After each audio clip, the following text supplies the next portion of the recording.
Hey everybody, this is the video review for Transformers Revenge of the Fallen Nest Global Alliance Subline Decepticon Bludgeon. There you see him in packaged in his tank mode. Back of the box gives you his robot and tank mode. He's got his bio right here, and for this guy I'm going to put that in the description. If you want to read more about his bio, I'll put that in there. Okay, so here we have Bludgeon in his tank mode. He's very detailed. I believe he's been referred to as a Type 90 or something like that, Japanese tank. You know, for the tank detail, I don't know how well you can see that, but he's got a lot of molded in details that, you know, little tools here and things like that. It's got a lot of molded in details that I've seen some customizers really bring out, but it's very well detailed and very realistic as far as the tank mode goes. It's got full rotation of the turret. The turret does not go up and down, it just goes around 360. This little gun right here can rotate 360 degrees, and these little pods right here, like missile pods or whatever they are, those are stationary, those don't rotate. He rolls. He's got wheels on the bottom here. His tank treads don't roll, which, just based on the transformation, you'll see why later as these end up becoming part of his legs. But anyway, he does roll very well while pulling off the tank mode very well. You can take out his sword from the turret, and it also looks, you know, halfway decent with that sword out as well. And one thing I wanted to point out, his other blade, his small blade, is stored inside this turret, and I'll show you that in a second. But this is the piece that becomes his hip, so technically it can store in tank mode. It can store there, but when you get your Bludgeon, it's going to be inside here, which ends up becoming on his back, as you'll see later. We'll just put that in there for now, and that closes up. Anyways, onto the transformation.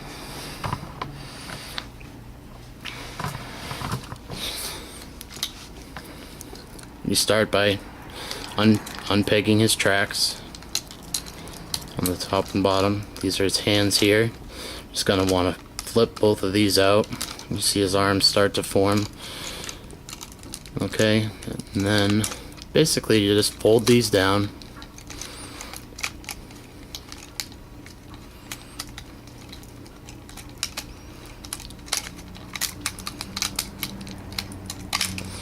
Okay, and then we're going to flip these down here. These are going to become his legs in a minute.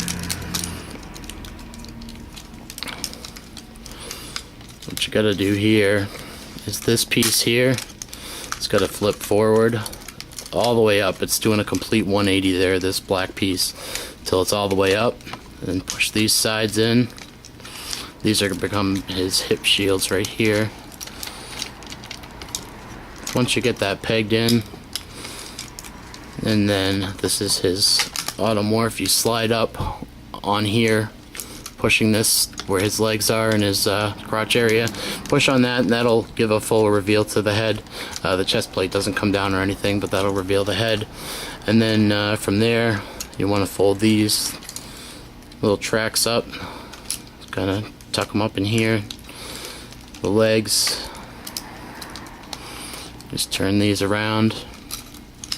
These are the front of his legs, and then in here, these little tabs pop up. Gonna fold out his feet on both sides, pretty much the same thing. Fold out his feet.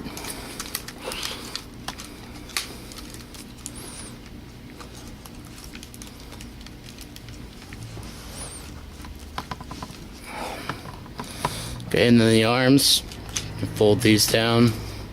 Again, these here, you want to fold those. His hands pop up out of there. These tabs fold down like that. Fold that tab down. Fold this one up, same as on the other side. Again, reveal the hand. And there you have his basic robot mode. Get his feet set.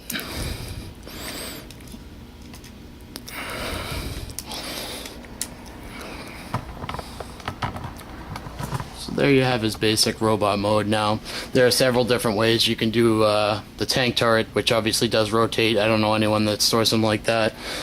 Some people like it up there. I've seen a lot of people do it this way at a 45, which I think looks kind of cool, but if you turn it just a little bit more, it kind of hides it. You do see this on the back, but overall on the shelf, I just like the way that barrel hides behind his arms. I think it displays like that, but also gives him a little bit of character if you want to leave it up, and I believe that's what's in the instructions, is straight up, but it's pretty much left up to your personal preference how you like it. Myself, again, I kind of like it straight. I like the 45 as well, but I kind of just like it not showing. What I really like about this guy is, besides the turret that he's wearing on his back, is really not too much kibble. I mean, everything pretty much turns into something.